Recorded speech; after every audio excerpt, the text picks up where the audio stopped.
All right, so we're here today with Taylor, and we're going to focus specifically on Taylor's niche of marketing, which is digital marketing. So Taylor, what would you say is marketing according to you?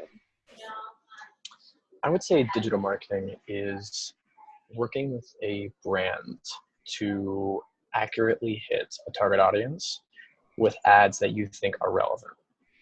So I think succeeding in digital marketing is being able to work with the brand and successfully find that target audience and deliver an ad that's contextual and that isn't super off topic trying to change someone's mind. I feel like serving the ad to someone who needs to see it is probably the best way to look at marketing. Awesome. What would you say is a good example of a brand that kills their digital and target marketing game?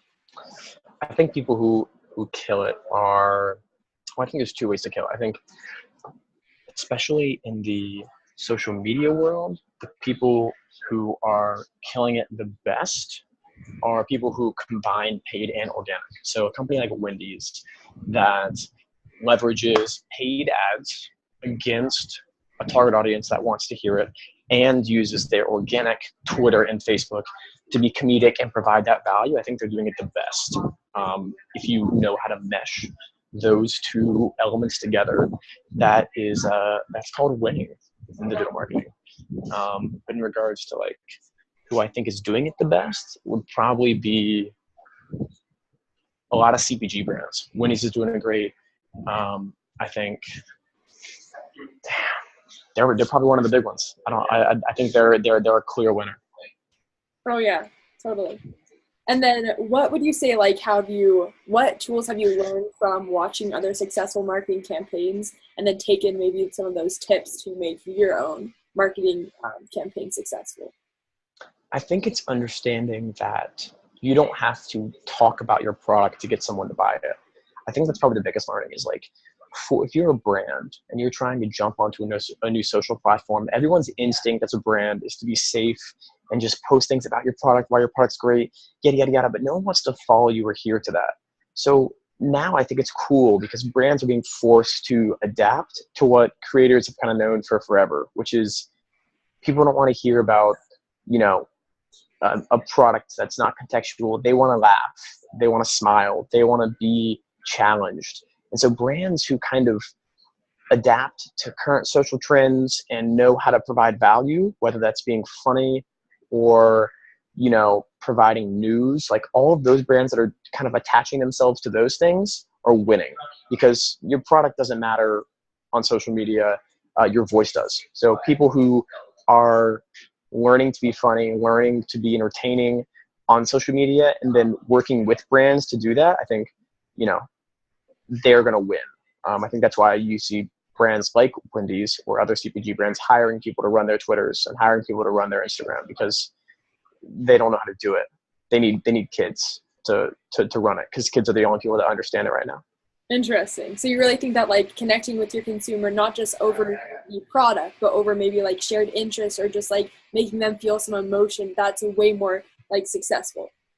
Yeah. Wendy's is not selling more burgers right now because they made a better burger and they advertised it. They're selling more food right now because they responded to a guy named Carter Wilkinson's tweet, and it now is the most retweeted tweet in history.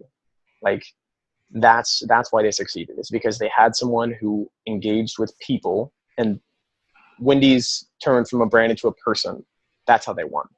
I think if you can turn your brand into a person, I think Progressive did a similar thing with Flow. They're just not doing enough social right now, but I think they've got the right idea. I think when you turn your brand into a person that's relatable, it becomes really, really easy to win. Now, taking things in a more personal route, what would you say sparked your interest in marketing? What would Taylor be this is where I want to go? I think it sparked my interest because marketers have a really good understanding of people more than people do. I think the greatest example is on Facebook. The large majority of people on Facebook do it mindlessly or do it out of habit now. And it's fascinating to me how people, for better or for worse, can be very unself-aware about what they're doing. And I think understanding why people do things and,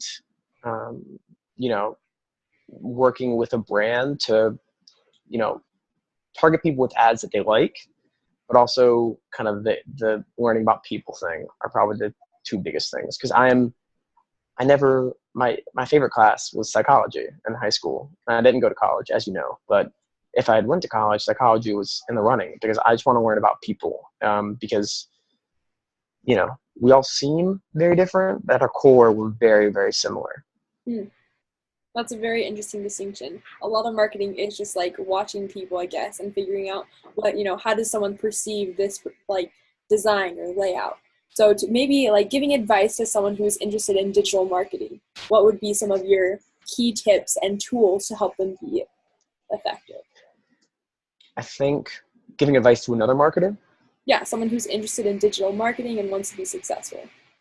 Um, I think my best advice would be to, first of all, to be instinctual. And when you see some things happening, make sure you adapt, because the internet now, which is, digital marketing as a whole is increasing to become the more dominant force over TV and radio. Despite what people think, TV and radio are still around in a very big way in advertising agencies. So I think as digital becomes more and more big, programmatic and social in particular, my advice would be pay more attention to what's happening, just in the space in general. I think a lot of people like to do what they do and just continue doing that because it seems to be working. But I think especially for a digital marketer, someone in social, look around you, find the new platforms that you think might be valuable to your brand, because by the time that they're actually big enough that everyone knows about it, it's going to be too late for advertisers. The prices are going to be too high. The value is going to be lost. So like right now, for example, I think Snapchat is a place where not many advertisers are on, but we're seeing great performance from our Snapchat ads.